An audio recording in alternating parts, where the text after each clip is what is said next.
So egg freezing essentially is a process. We say it is pausing the biological clock because people are born or women are born with all the eggs that we'll ever have in our lifetime, and with each passing month it only gets worse. Right. And the biological clock is very real, how much ever we try to deny it, because age-related fertility is a problem. There's a lot of stigma associated with fertility and infertility in India. Right. Nobody talks about the fact that there are problems. Right. You might have friends in your friend circle who are struggling with fertility and you have no clue about, because it's a taboo to talk about it.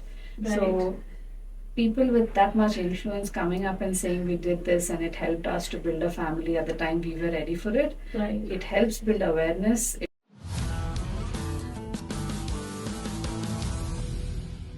Hi, it's Navneet. Welcome to Femtech India podcast, where we discuss femtech and women's health. Today I'm sitting down with Dr. Apurva Amarnath, who is a fertility expert at Nova Fertility. Hello, doctor. Welcome to Femtech India show. Hello, thank you for having me. Thank you so much. And you tell us about your background and your experience working in fertility space. So I am basically a gynecologist who also has subspecialized in infertility, which essentially means that we look at fertility issues or people trying to get pregnant, and I deal with both men and women for this. Right. I've been in the field for about 10 years, and right now I'm associated with Nova IVF Fertility for the past 6 years. So I look at general conditions that affect fertility and women and men, like polycystic ovaries, endometriosis, and I have a special interest in fertility preservation. Right. So, doctor, what are the factors contributing to the growth of IVF clinics in India? Like we see every year, new clinic is coming up, right? And we have almost 100 and more than 150 in Bangalore, and I think the same numbers in Mumbai, and even we seeing the rise in tier 2, 3 cities as well. So I think primarily that is because one is there's a lot more information out there that fertility is a problem. People are taking more help. So Right. Since that is going up, the number of IVF clinics have gone up. But primarily, I think it's going up because of a lot of social factors, like people are getting married later, people are postponing pregnancies to a much later age, and a lot of people assume that just because periods are regular or things are otherwise fine, that pregnancy is just going to happen just like that. But the reality is about 15% of couples in India, and we have a huge population, so 15% Right. of couples in India actually have fertility issues. Not that everybody requires an IVF, but they require some kind of help to conceive. Right. Now, this incidence goes up as the age of the couple goes up, especially of the women. So 10 to 15% would essentially mean 1 in 10 overall. Once you cross the age Right. of 35, it is 1 in 7 couples who have fertility issues, and around the age of 40, 1 in 2. So Okay. it just keeps getting worse. So because of that, essentially, and also added poor lifestyle choices is Right. adding to the whole scenario. Yeah. And since there are more patients to treat, there are more clinics coming up. It's as simple as that. So, what do you think, doctor? What are the factors contributing into infertility? So we have a multitude of reasons of infertility, but we essentially look at a couple together. We always say we evaluate a male and a female together. This is mainly because 1/3 of the causes of infertility is because of female, 1/3 Right. is because of the male, and 1/3 is a combined factor of both male and female. Right. So we always look at both. So in terms of the female, there can be something called a low ovarian reserve, or the egg numbers going down. There could be polycystic ovaries or PCOD that we speak about, a condition called endometriosis, tubes could be blocked, and multiple reasons like this. And in terms of male, there could be low sperm parameters, sometimes even absent sperm. So all of it Right. contributes to fertility, or infertility in this case. Right. And we are seeing so mostly these lifestyle diseases which are increasing now, right? Yeah, Like a especially in lot younger of women. it, yes. So there is a much higher incidence we see of a sedentary lifestyle. A Right. lot of women, especially in the workforce, are sitting in front of a computer, constantly working for as much as 14, 16 hours a day sometimes, depending on the shifts they are on. Right. The other one is that poor lifestyle choices in terms of alcohol intake, smoking. And smoking has a huge impact on both the egg and the sperm. Right. And lack of exercise. All of it contributes to fertility being poorer because all of them contribute to the poor quality of egg and sperm. So Right. it's very important if fertility is important to you. Right. And if pregnancy is something that is being planned, Right. getting lifestyle in order would really change a lot of things. Of course. And is there any link between, especially for women, if they're sitting number of hours front of the screen, and does that affect the fertility as well?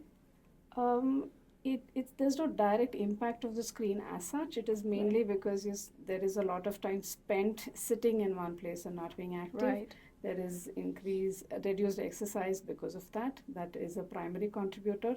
All of that adds to weight going up, obesity, which affects the egg quality. Right. So that's the main contributor there.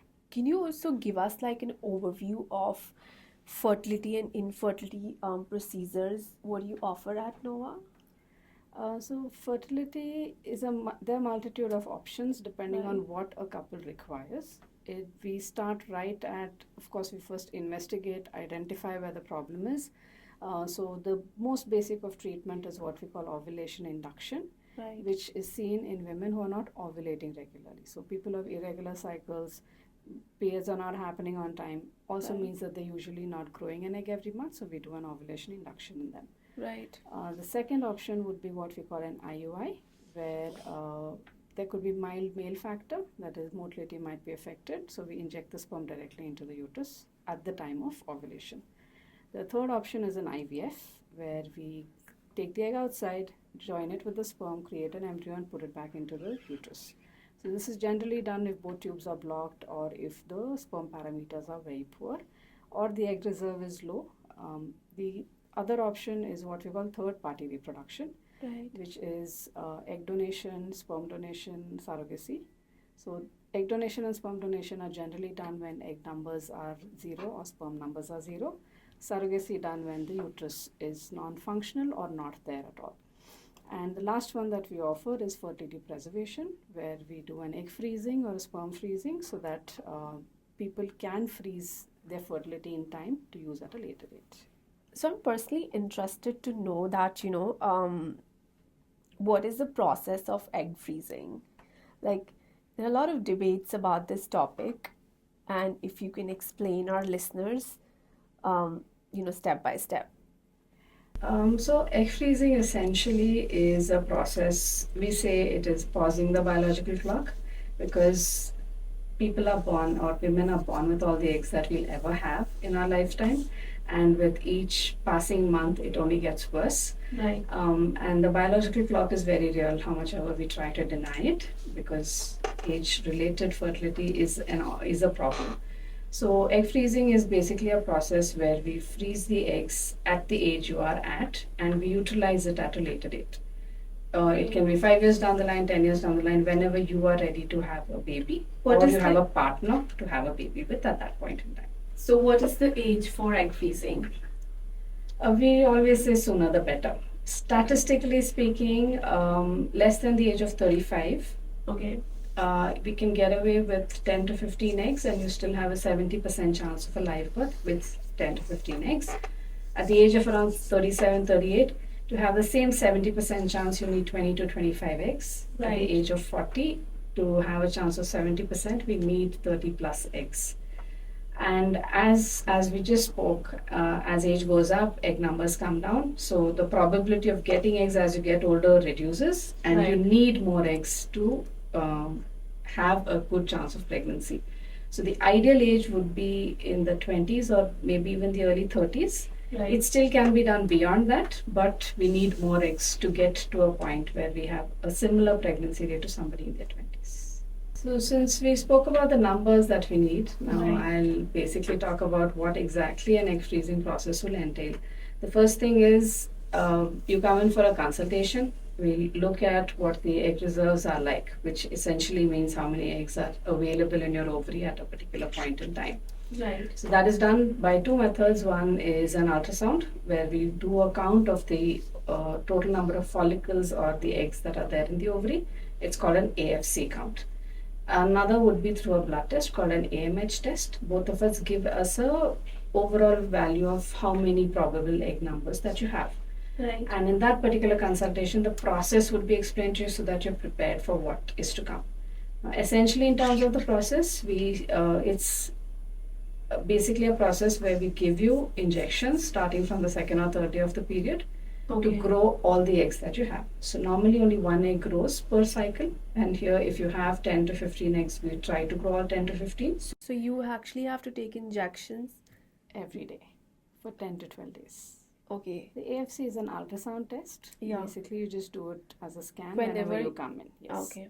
Ideally done on the second or third day of the period, but we do Okay. get a rough idea even if you come in a different part of your cycle.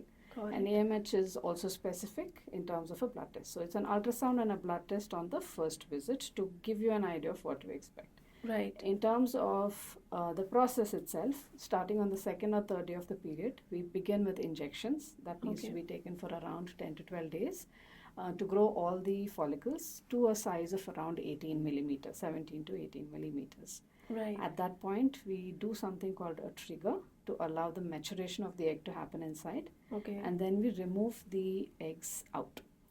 Now, the egg removal procedure is a small procedure done under anesthesia, totally knocked out during the process. Right.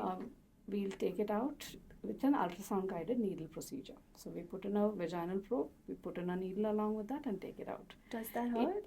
It does, that's why we do anesthesia. Yeah. So you won't realize anything. Okay. In the hospital for about 2 or 3 hours after, just to recover from the anesthesia, and then you're out of there. During the process, because of all these injections, there could be some minor side effects like nausea, a bit of abdominal bloating, Right. but all of that subsides once the next cycle comes in. Right. So that would basically be the process of the egg freezing as such. Now, once we take out the egg, we freeze it in the lab, keep it at minus 196 degrees Right. till you're ready to use it again. Okay. So how long can you freeze your eggs? Legally, at this point, we can freeze it for about 10 years, but medically, as long as the temperature is maintained, we can keep it around for as long as we need. As per the current laws, you can utilize it till the age of 50.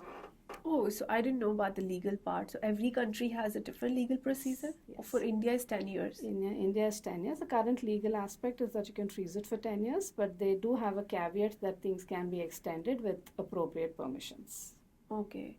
So in case you freeze it at the age of 20, but you're not yet ready to use it at the age of 30, Right. we can look at it for extension of the freezing process with the permission of the national board that is created. That is still Okay. possible. But yes, within the gambit of the law, at this point, it is 10 years at a time. Great. So basically, like it needs 10 days of your injection process, and then 1 day, 2 to 3 hours of procedure, and after that, you're absolutely fine. What are the things women need to take care of as soon as they're done with egg freezing? Can they exercise? Can they go back to work? So in terms of post-procedure recovery, I would suggest the day on the day of the procedure, don't think of going back to work on the same day. Next day, you should be ready to go back to work. In terms of exercise, avoid strenuous exercise till the period comes, because the ovaries will still be enlarged and they have a chance of twisting around itself, which you don't want to happen, because that becomes a complication then.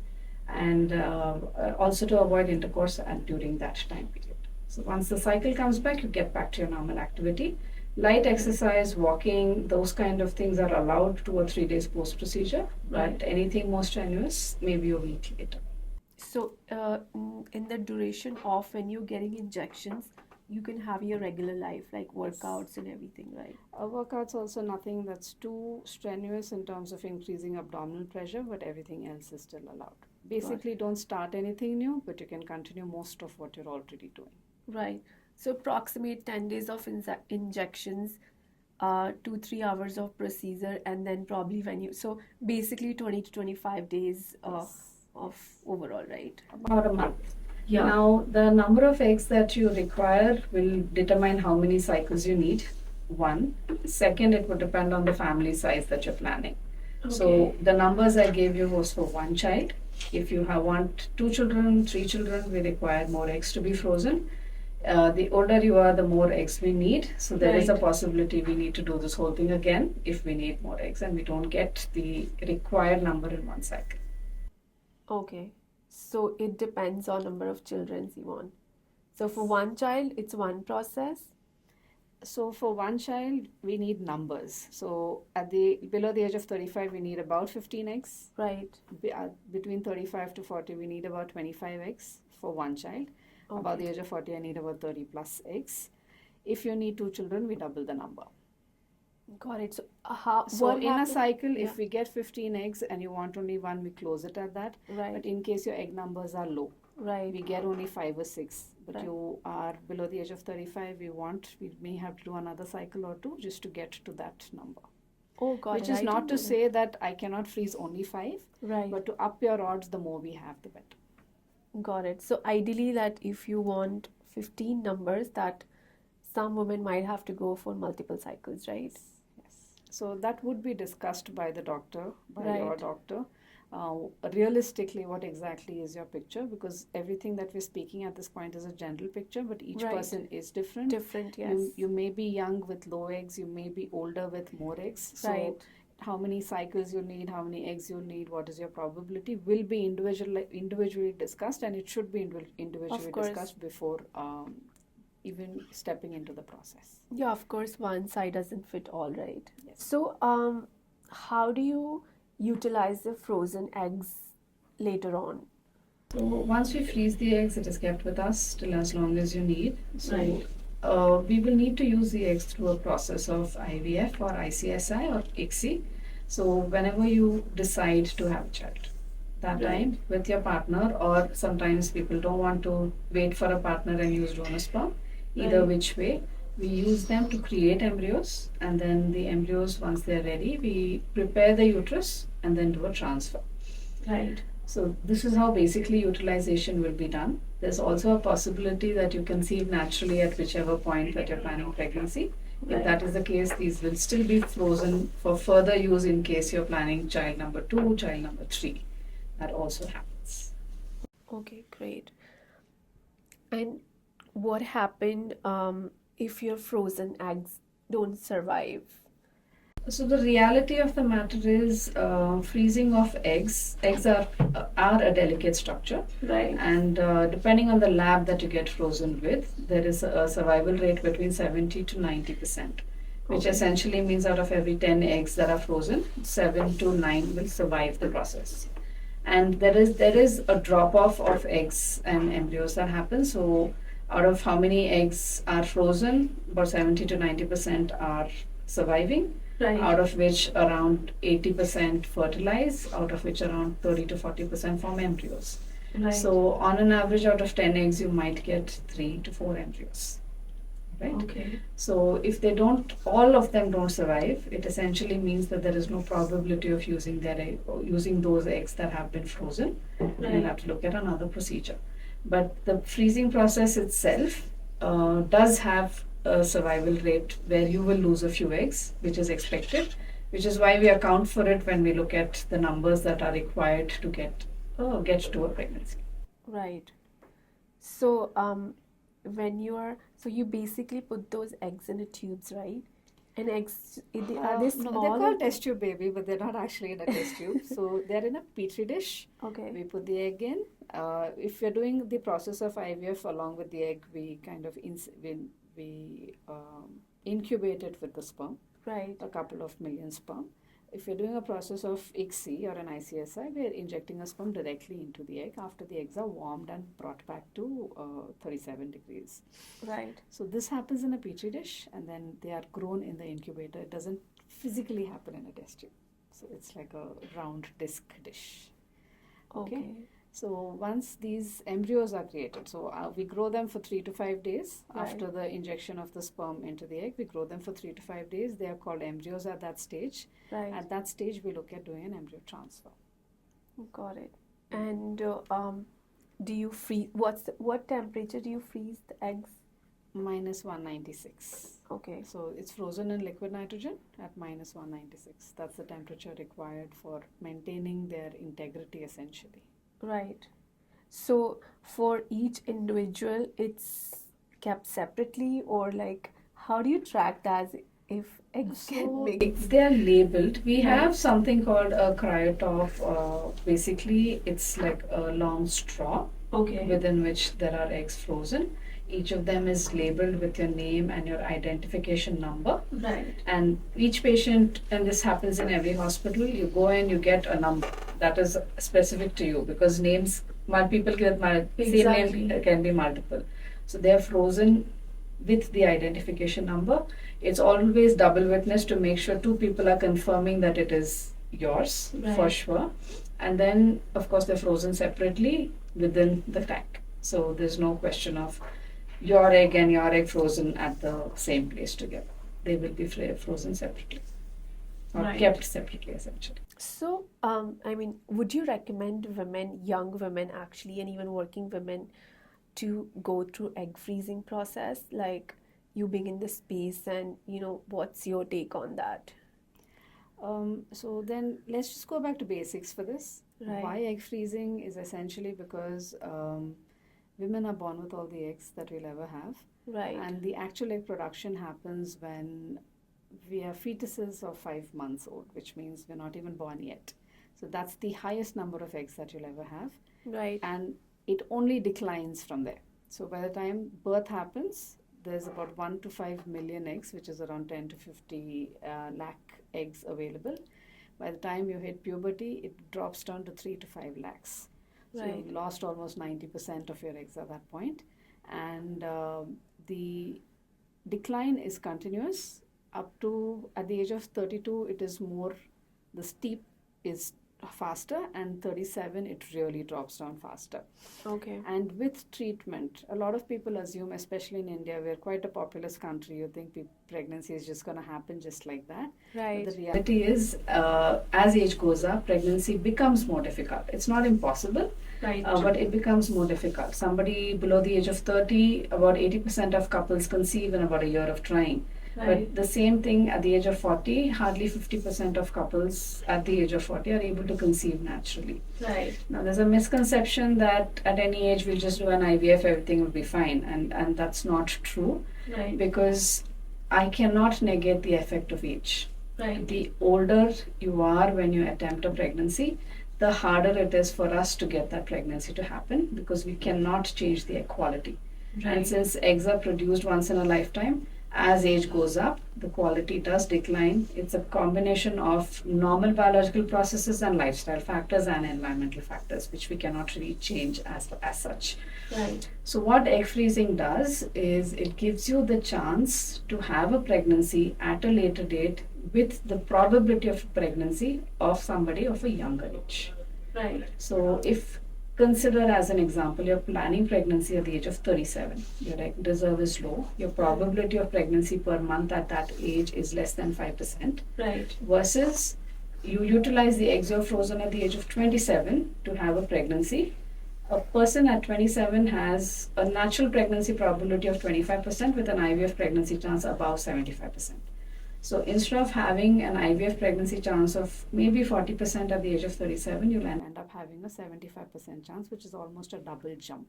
Right. And you also have reduced risk of complications, because as most people know, about the age of 35, risk of genetic diseases like Down syndrome goes up.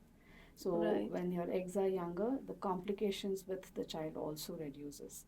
So Right. egg freezing is a very useful tool that way. The other side of it is basically, if one is you don't have a partner to have a child at that point in time, Right. or you want to fulfill professional aspirations, social aspirations before you think about having a child. And third, importantly, you need to be mentally prepared to have a Of child. course. If you feel all of that is yet to happen in life, you can always freeze your eggs, freeze your biological clock, or pause your biological clock, and then utilize it at a later date. Right. We utilize this also as an option for women who have been diagnosed with cancers, who Right. have to undergo chemotherapy, radiotherapy, surgery on the ovaries, which can destroy their egg number. Right. So we also freeze their eggs so that once their treatment is complete, they're disease free, we can utilize it for them too. Yeah. So that's where it started. We ended up with social freezing for various aspects of, and things as simple as we want to postpone a pregnancy. Of course.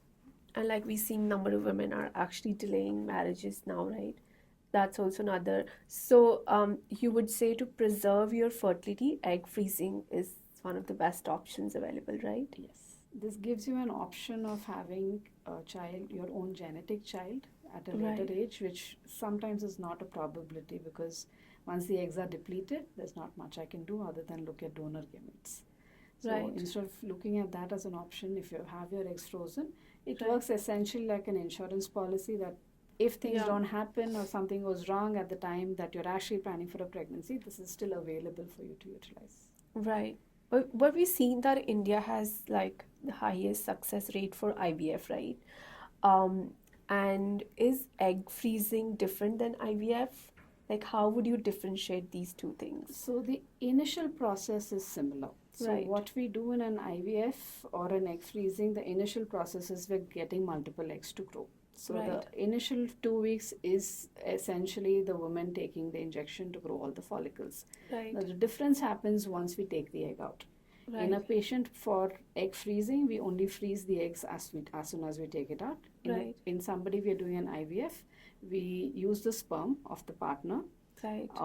or donor sperm as is the requirement, create an embryo, and then do a transfer or freeze the embryo itself. Right. So basic difference is the utilization of the egg. So in an egg freezing, we are freezing the egg. In a IVF, we are going ahead with completing the process of creating the embryos. Right. So the egg freezing in terms of time completes in about 2 weeks. The IVF process takes about 3 weeks to get to the stage of the embryo. And Right. then we look at doing an embryo transfer after that. So that's the essential difference. Right. With an IVF, we look at having a pregnancy happen immediately. Yeah. With an egg freezing, we are freezing it for use later. Getting in India, and we seeing a surge of because of infertility. A lot of couples are considering to go through IVF treatments. But if we look at egg freezing, it's still I wouldn't say like Indian market has adopted because there are a lot of people still considering is it a good option, is it not? Women also kind of scared about the process. Like, should I be going through this process? Because as you said, we think, oh, it's fine. I can just conceive at any age, right? That's the mindset we have. So there are two main things over here, especially when people come in, they feel that when we do an egg freezing, we're taking all their eggs out and there's going to be nothing left. That's myth number one, essentially. Right. So what everyone has to understand that every month a certain amount of eggs are created. Right. Out of that one grows and the remaining perish. So what we're doing in that particular cycle is we're getting all the eggs to grow. That's all. So the next cycle, you're back to your usual number. We are not depleting anything. So pregnancy can still be planned naturally. Only if it doesn't happen, we come to utilizing these eggs. Second is a lot of fear that they're going through IVF. We don't know what will happen. Right. We have to take injections. Then baby might be abnormal. A lot of things like that. I would say IVF essentially, I cannot replace nature. Right. We are just science assisting nature. So whatever problems you could possibly have trying to conceive naturally, those are the only problems you'll have through an IVF. I am not creating anything new. Just because you did a process of egg freezing or Right. an IVF doesn't mean the baby is going to be abnormal. If that was the case, then we all should shut shop and sit because there's no point in having abnormal children Right. all over the place. So the main fear is about, one is, do we need it? And nobody takes a decision on their own. They ask 5 different people, they ask their parents, and Right. generally they say things happen easily for us, it'll happen for you, don't worry about it, you don't need to do it. But also another factor is egg freezing is not really reasonably priced, and also insurance doesn't cover that, right? So whereas for couple, they're little stable, they're married, and they are willing to spend that money because they want children. But whereas for younger women, the question comes in that is it required? Do I really have to spend that money? That's what I have. Yes, 'Cause- that's a major concern for a lot Yes. of people, because financially being able to afford this is Right. is a concern. But luckily, I think a lot of companies in India are adopting egg freezing as an option. Right. It is coming under the insurance. There are a lot of insurance companies right now who are adopting egg freezing also as a part of what they offer. Right. So that will help the financial aspect of things. Another thing, as with anything else, as it is more widely adopted, the cost does come down. Yeah. No, absolutely. But you'll have to look at it as an investment into your future. Of course, decisions have to be made individually, whether it's a right decision for you or not. Yeah. And that can happen after consultation. Just because you go to a fertility clinic doesn't mean that you definitely have to do the Of process. course. It's always good to understand your options. If you do freezing, what is your probable outcome? If you don't do freezing and you plan a pregnancy down the line, what would be your options then? So we're not Right. closing your door. Just because you don't do egg freezing doesn't mean we'll have nothing left to offer. Of course, yeah. So it's always good to understand, know all your options, and then take a decision about what makes the most sense for you. Always. So, I think as we discussed that there's a lot of conversations around egg freezing now, and we've also seen celebrities talking about it very openly, egg freezing and IVF treatments. Do you think that also contributes in terms of awareness building?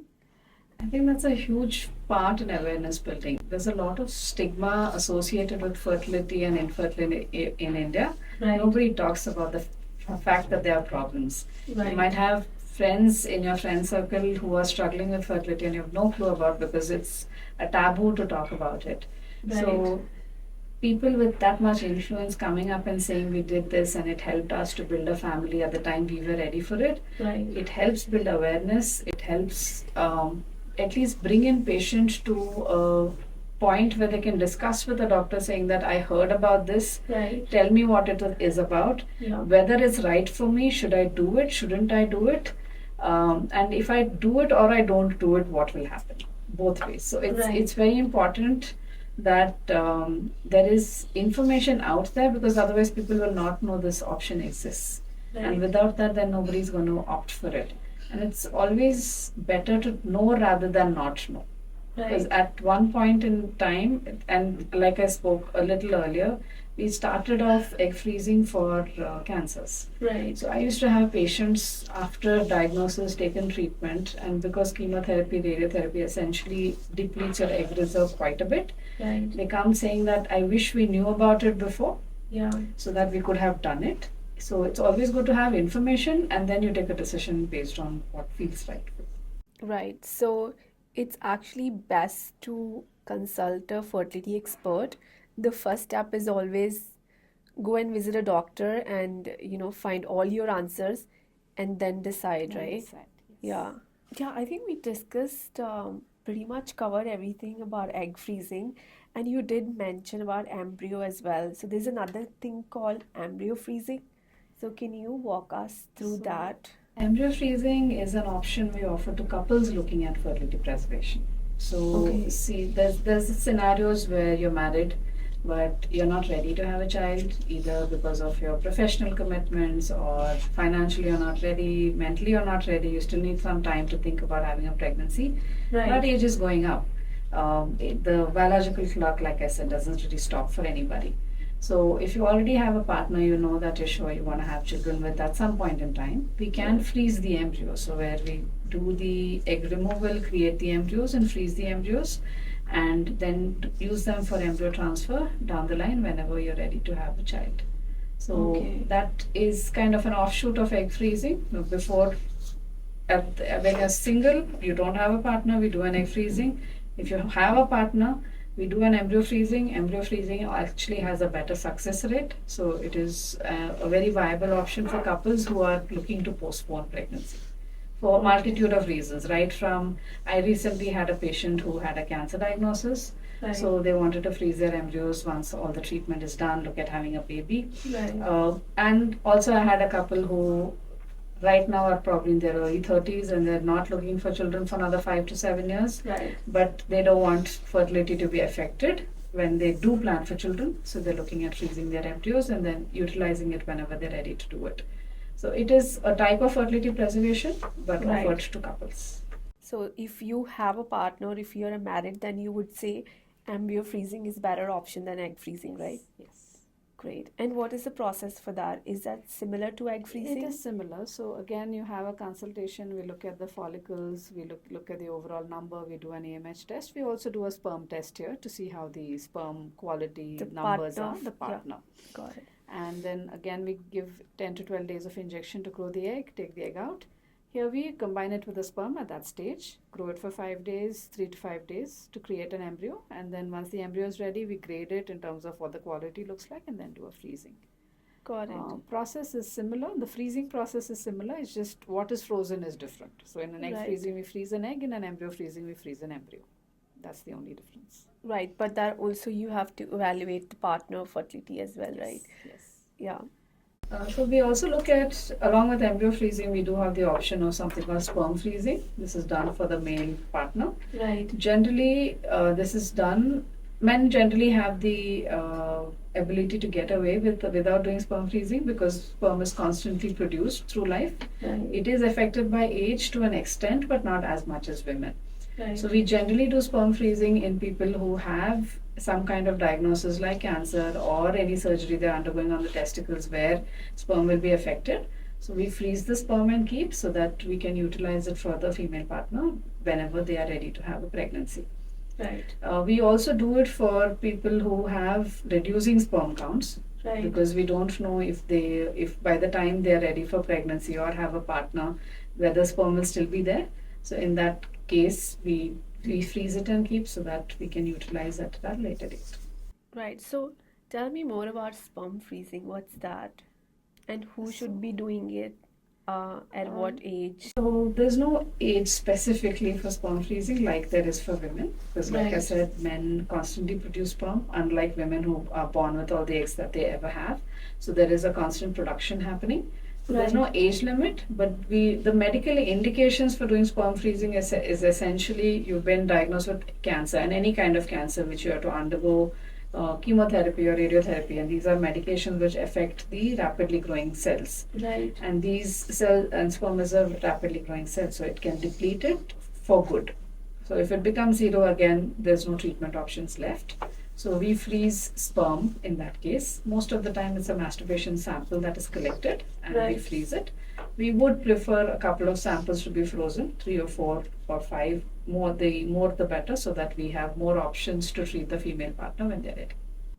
So what are the benefits of sperm freezing? So basically the benefit of sperm freezing would be to allow a person to conceive Right. with their own sperm before the depletion completely happens. And generally this happens because of some kind of disease process, not as a natural process. Right. But this gives them the option of having a pregnancy when they're ready for it too, similar to women. Got it. So how for women we have like with age the fertility declines. Does that also apply for men? Is there any age for men that their chances of declining fertility? So there is a pattern of decline with age even for men. Right. Women are born with the egg, so with all they have, as it reduces, it's very apparent that the egg numbers are reducing. It's not as apparent with men, but beyond the age of 45, we do see the male hormone or the testosterone reducing. Right. And the sperm quality especially coming down. And beyond the age of 45, we also see an increased risk of miscarriage of the female partner even if she's young. So Okay. even for men, the younger the better for pregnancy to happen, because the ability of a sperm to fertilize the egg also reduces with age. Right. So the younger the better for pregnancy, and freezing basically gives both the male and the female an option to use younger sperm and younger egg to have a pregnancy In later, right? in later age whenever they look at it. Yeah, of course. And there's also a misconception, right?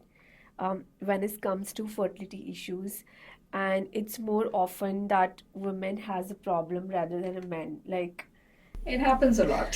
So we have a lot of couples, a lot of people coming in, sending only the female coming in saying that I am told that I'm the problem. I have been told to sort out my problem. Then only we will see what happens. Right.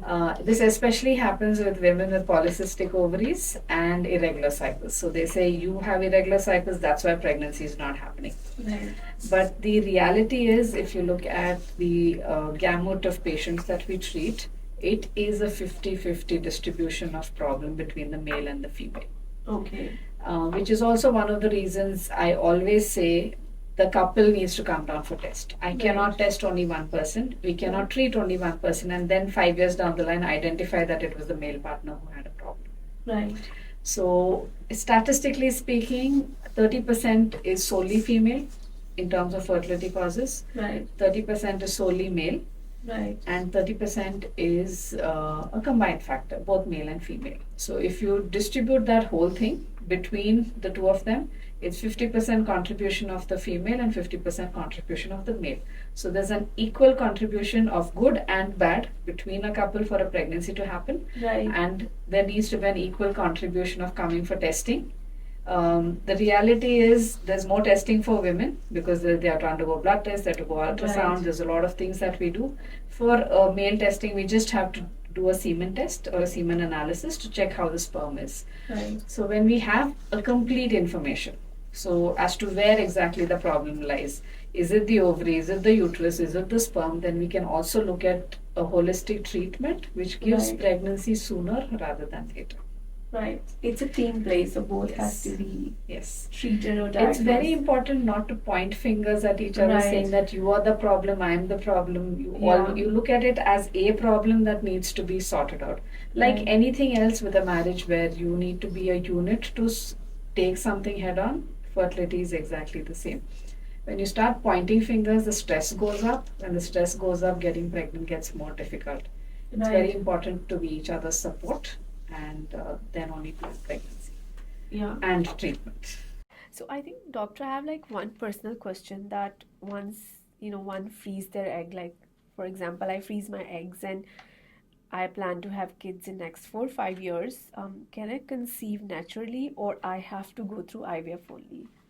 So egg freezing does not mean that you have to go through a treatment process only to conceive. It is important to remember that even though we spoke so much about eggs reducing and all of that, still majority of the couples do conceive naturally on their own. So first thing always is try. If it doesn't happen, this backup plan is always there to utilize. So at the age of 30, 80% to 90% of couples conceive naturally, only 10% require our additional help. So if you have frozen your eggs at 20 and you intend to get pregnant at 30, there's still a 90% chance that you conceive and a 10% chance that you need to utilize those eggs. At the age of 35, this is around maybe 70% of couples conceive, and the 30% who don't conceive may require to utilize the eggs that they have frozen. At the age of 40, this goes up to around 50% only conceive, the other 50% requires to utilize it. So natural pregnancy still can happen. If it doesn't happen, whatever has been frozen is the backup plan to utilize to give a chance of pregnancy again. Got it. So it's like a more of safer option, but there's still higher chances of having natural pregnancy, right? Yes. So what would you say to someone who's probably my age and planning to have kids in next 5 years, as I said, and what should I be doing to have the best chance of improving fertility? First things is to get the lifestyle in order. That's, I think, a problem with almost all of us. Get sleep cycles in schedule. Make sure you're getting about 7 to 8 hours of sleep every day at a regular schedule, not one day you sleep in the morning, another day you sleep in the night. Avoid alcohol, avoid smoking. Generally a healthy diet. I'm not saying that you have to eat clean every single day, but at least 80% of the time your diet should be healthy. And exercise at least 5 days a week, about 45 minutes of activity. So all this contributes to your general health being good, which contributes to the egg and the sperm health being good, which contributes to you having a seamless conception and pregnancy. Because with lifestyle disorders, even pregnancy becomes more difficult. So it's Right. not just getting pregnant, it is staying pregnant and then continuing that pregnancy and having a baby and then running around that baby. You need the energy for all of that. Right. So getting lifestyle in order is important. It's also important to remember that you cannot um, turn back the clock with just lifestyle. So the egg numbers are going to continue to reduce. Right. So if planning to postpone pregnancy, it is always a good idea to get a consultation with a fertility consultant to see exactly where you're at, because Right. most of the time, by the time you have symptoms of something going wrong, it's already too late.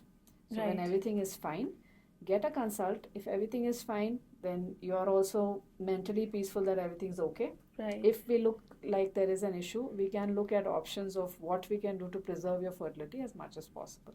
Right. So lifestyle and a consultation, these are the two things that we need to look at to preserve fertility as much as possible. Right. And does also egg freezing affect women differently who are probably going through diabetes? So, and these are all what we call medical conditions. So, if you Right. have associated diabetes, you have associated thyroid disorders, if you have polycystic ovaries, for thyroid and diabetes, both of them, if they're uncontrolled, Right. which means the sugars are high or the thyroid is high or very, very low, either which way, they can affect the egg quality. Right. Getting them under control will actually help in a huge way. Right. Now, in terms of polycystic ovaries, the main issue is that ovulation is not happening. That is, the egg is not Right. growing, it is not releasing. So, with polycystic ovaries, there is a decline in the egg quality also. So, for two people at the same age, one with polycystic ovaries and one without, the one with polycystic ovaries has a poorer egg quality. Right. So, fertility as such is affected by general conditions. So, along with lifestyle, if you have been diagnosed with any kind of medical condition, having good control of those conditions is important. Right. And especially since you brought up PCOD or polycystic ovaries, Right. it is a lifestyle related disorder also. Right. It is worsened by poor lifestyle. Yeah. It's not something that you can cure, it's something that you can control. So, if weight is under control, if diet is good, Right. and there's the BMI is in the normal range, a huge amount of polycystic ovary is controlled.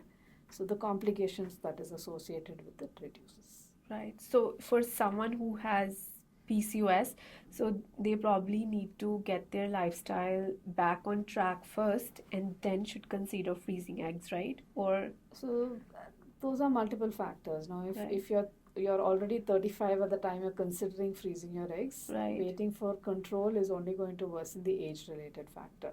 right. So any of this would require a consultation to make a personalized plan. So Right. just because you have polycystic ovaries doesn't mean we postpone the freezing. But if you have diabetes and thyroid which is not controlled, we get that under control, only then look at freezing. Right.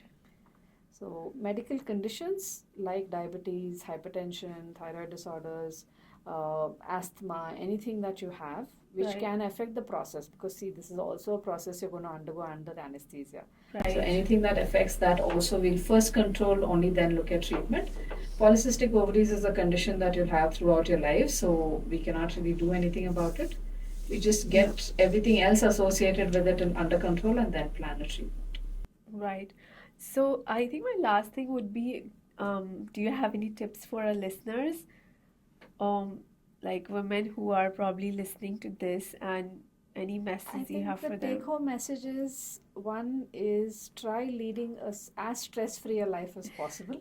How is it Difficult. possible? Difficult, but it is something that we need to look at in terms of streamlining your work hours, ensuring Right. you get enough sleep, a little bit of meditation, have some hobbies other than work that kind of gives you peace.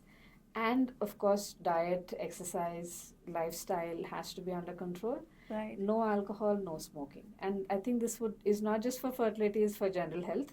Right. The more you avoid alcohol, smoking, get your weight under control, the better your overall quality of life is going to be. So Yeah. that's probably the most important take-home message. Yeah. And for anything else, always explore your options and then take a decision about what makes sense for a particular person at a particular time. Right. No, I absolutely agree. And I think that's the most challenging part, all the things you mentioned. staying consistent, That's the most getting good important. sleep, eating healthy. So those are the main challenges we are facing because, as I said, amount of time we spend in front of the screen, less movement, less activity, actually contributing a lot into lifestyle diseases, which is affecting overall women's health, right? And I think we are probably a generation where seeing this a lot because Right. the previous generations were pretty physically active. So we are a Yeah. very sedentary set of people at this point. So probably lifestyle diseases that come in are going to be much worse than what our parents' generation saw. Right. And the only way to negate it is to actively make choices that make your life better. Right. Because it's easy to order in, you don't know what is in it. It's easy to say that I'll exercise tomorrow. Tomorrow's a better day. I'm too tired today. Right. It's easy to say I'll watch one more series on Netflix. I'll sleep a little later today. Tomorrow we'll see what happens. But it's Right. very important to have fairly consistent habits Right. with everything Yeah. so that general quality of life improves. Yeah. And then associated with that, fertility always comes in. Second, I think basically when you're looking at getting information, taking control of your family planning goals, it's also important to talk to somebody who knows what they're talking about. Don't get all your information from Dr. Google or even social media, Right. because information out there is kind of general information that can apply to you, not apply to you. Right. So it's important to have a personalized consultation, have a personalized information, and then Right. we take decisions based on that rather than a one-size-fits-all scenario that comes off the internet. Right. And also, I think egg freezing can have a different approach, as you mentioned, different person, different reasons, right? So egg freezing, yes, it's like I said, we started doing it for cancers, Right. and then it ended up being for.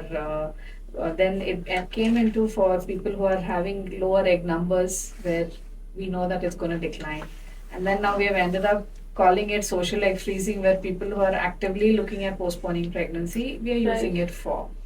So it's important to know what your goal is, and by Right. meeting a doctor, you will be able to really identify where you are at in terms of your fertility. Right. Exactly. And then what you need to build what you want out of your family. Because you might read that at the age of 30, I need only 10 eggs, but you have only 5. Right. So that doesn't mean you'll we only freeze 5 and say, okay, just because you're 30, we need only one cycle, we don't want any more eggs. You might be 35, I need 30 eggs, we get it at one shot, or we get only 3, I might need to do a few more cycles to get to that point. Right. Or you decide egg freezing is not for you. Right. I don't want to go through all of this process. Then you also get to know that this is option A, option B, option C available at whichever time you're planning for pregnancy. Right. You're not going to get that off the internet because the Google is not going to tell you this is your condition and these are your options. So it's Right. always good to meet a doctor near you Right. to who will give you your options, and then you have full information to make a decision. We call Right. it informed consent. So you know what exactly you're getting yourself into Right. in terms of doing a treatment, not doing a treatment, what it will entail, not entail, and then you take a decision that works. Of course, I think those small habits definitely go a long way for sure. And thank you so much, doctor. It was great talking to you and got a lot of insights about, overall fertility, egg freezing. So thanks a lot. Thank you for having me. It's great to talk about fertility, which is, and especially egg freezing, which is something that I feel a lot more women should be aware of and take control of their family planning goals essentially.